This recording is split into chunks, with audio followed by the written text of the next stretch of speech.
सभी को मेरा नमस्कार। आज हम वापस हिंदू विधि में मैट्रिमोनियल रिलीफ यानी कि वैवाहिक अनुतोष एक बहुत मुख्य टॉपिक नलिटी ऑफ मैरिज यानी कि विवाह की अकृतता के बारे में कुछ डिस्कस करेंगे। विवाह की अकृतता दो प्रकार से हो सकेगी, एक वॉइड मैरिज जो कि हिंदू विवाह अधिनियम 1955 की धारा 11 में दी गई है और वॉइडेबल मैरिज शून्य करने विवाह जो कि इसी अधिनियम की धारा 12 में इसके बारे में प्रावधान दिए गए हैं। आज मुख्य बिंदु जो है कि हिंदू विवाह अधिनियम कब लागू हुआ, यह 18 मई 1955 को लागू हुआ। यह इसलिए आवश्यक है क्योंकि शून्य विवाह जो कि धारा 11 दर्शाती है उसमें पहला जो बिंदु है वह यही है, any marriage solemnized after the commencement of this act, यानी कि इस अधिनियम के प्रारंभ के पश्चात यदि कोई विवाह जो कि अनुस्थापित हुआ हो तो इसका मतलब यह हुआ कि 18 मई 1955 से पूर्व के विवाह पर शून्य विवाह के प्रावधान लागू नहीं हुए। अतः यह कहा जा सकता है कि कोई भी विवाह जो कि 18 मई 1955 के बाद के पश्चात अनुस्थापित हुए हैं और वह इस अधिनियम इस धारा 11 के आधारों के अंतर्गत उल्लंघना करते हैं तो वह शून्य विवाह होगा। यदि इसका दूसरा बिंदु देखा जाए तो यह shall be null and void, यानी कि ये आरंभ से ही शून्य होगा। शून्य कौन कराने जा सकेगा, यह मुख्य बिंदु है। शून्य द पार्टीज देयरटू, यानी कि विवाह के पक्षकार ही जा सकेंगे। यहाँ एक प्रश्न उठता है कि विवाह के कौन से पक्षकार होंगे। The parties, who will be the parties? The husband firstly and W1 the first wife and W2 the second wife. ऐसा मैंने इसलिए कहा क्योंकि इस अधिनियम की यह धारा आधार बताती है धारा 5(1), धारा 5(4) और धारा 5(5). यदि धारा 5(1) देखें तो वह द्विविवाह के बारे में बताती है, यानी कि बाइगैमस मैरिज। यदि एक व्यक्ति दो विवाह करता है, H फॉर एग्जाम्पल H और उसके W1 पूर्व में एक पत्नी है और वह उसके रहते हुए दूसरा विवाह करता है तो वह W2 होगी। यहाँ पक्षकार कौन से होंगे जो कि शून्य विवाह करा सकेंगे? यहाँ पक्षकार हस्बैंड और W2 होगी क्योंकि विवाह के वही पक्षकार हैं। अब प्रश्न चिन्ह ये है कि W1 के पास क्या अधिकार है? W2 ही जा सकेगी कोर्ट में अपने विवाह को नल कराने हेतु, शून्य कराने हेतु। तो क्या W1 के पास कोई अधिकार नहीं है? W1 के पास मात्र एक ही अधिकार रह जाता है कि वह धारा 11 के अंतर्गत या तो वह अपने विवाह विच्छेद के लिए अर्जी दे दे या स्पेसिफिक रिलीफ एक्ट के अंतर्गत वह इंजंक्शन ला सकती है। अगर ऐसा होता है तो क्या यह इस अधिनियम का लकुना नहीं है? क्योंकि दूसरी जो पत्नी है क्या वह अपने विवाह को शून्य घोषित कराना चाहेगी? ऐसा शायद कोई पत्नी नहीं चाहेगी। इस अधिनियम का यह शायद सबसे बड़ा लकुना है।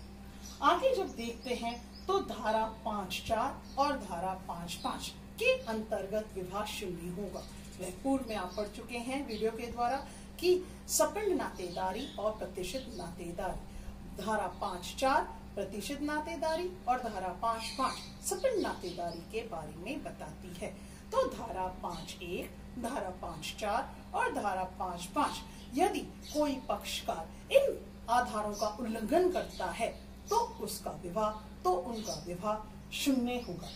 यहाँ अच्छी तरह से देखिए कि यहाँ पर है petition presented by either party thereto. यहाँ शायद शब्द पार्टी ही आना चाहिए, यहाँ हस्बैंड वाइफ नहीं आएगा क्योंकि वह कानून की निगाह में पति पत्नी है ही नहीं। इसलिए डिवोर्स के ग्राउंड्स में पति पत्नी आएगा और शून्य विवाह में पक्षकार को ही लिखना होगा। और आगे जब देखते हैं तो यह वॉइडेबल मैरिज के बारे में थोड़ा सा पढ़ लें, यानी कि शून्य करने विवाह। यहाँ एक और बात कही गई है any marriage solemnized before or after the act.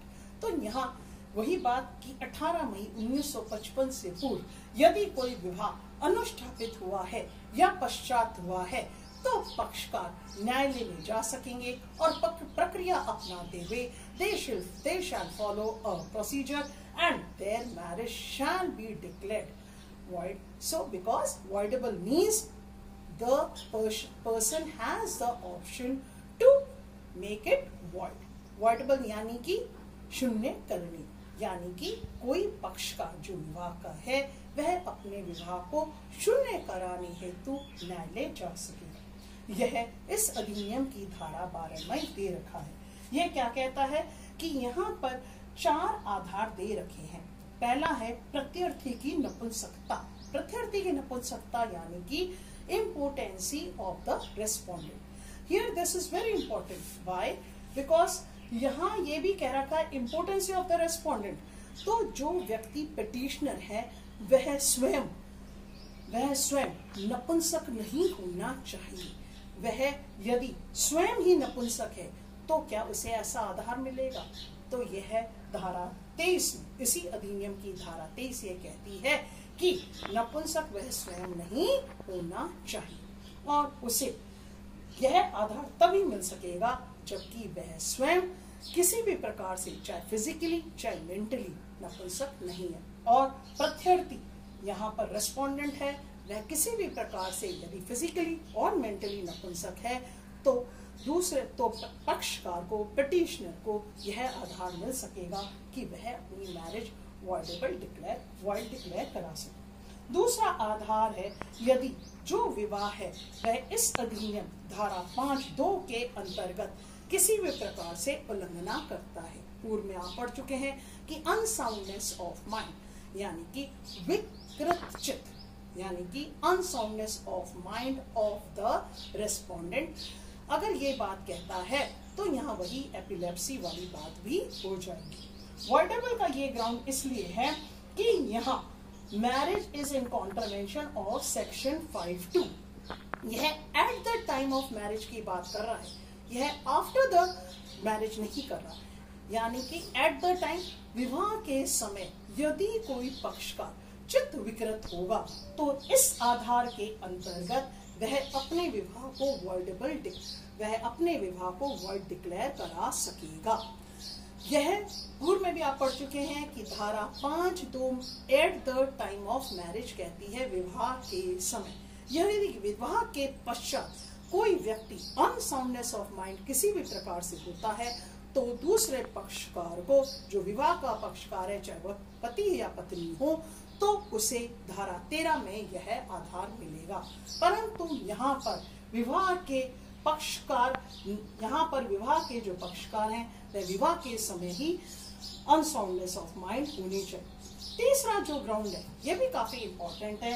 ये यहाँ कह रहा है कंसेंट ऑफ द गार्जियन, संरक्षक की सहमति किसी भी प्रकार से मिली हो, चाहे वो फ्रॉड से, चाहे वह obtained by force और fraud as to the nature of the ceremony. जैसे कि फॉर एग्जाम्पल किसी भी प्रकार से कोई फोटो उसने ऐसा दिखा दिया कि वह व्यक्ति, जिस व्यक्ति से उसकी विवाह होने जा रहा है वह 45-50 साल का है और फोटो उसने एक जवान पुरुष का दे दिया, तो क्या जो लड़की यहाँ विवाह उससे करने जा रही है क्या वह अपने विवाह को वॉइडेबल डिक्लेयर करा सकती है? बिल्कुल करा सकेगी, क्योंकि at the time of ceremony उसको यह फोटोग्राफ जो डाला गया था वह यहाँ पर ऐसा माना जा रहा है कि यहाँ नेचर ऑफ सेरेमनी से एक फ्रॉड था।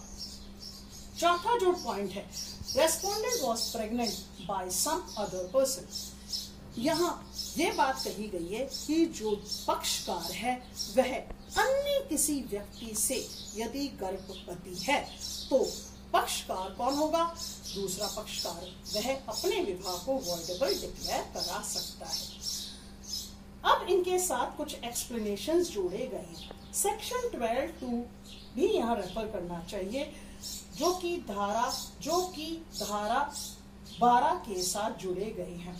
जो कंसेंट ऑफ द गार्जियन है, यदि कंसेंट ऑफ द गार्जियन है और उसके फोर्स ऑफ फ्रॉड के बारे में 1 वर्ष तक का समय दिया गया है, यदि 1 वर्ष के अंतर्गत विवाह के बाद 1 वर्ष तक उसे ऐसा लगता है कि मुझे फ्रॉड के बारे में उसे पता चल जाता है, तो 1 वर्ष तक का समय दिया गया है प्रोसीजर के अंतर्गत, जबकि वह अपनी पिटीशन दायर कर सकती है या कर सकता है।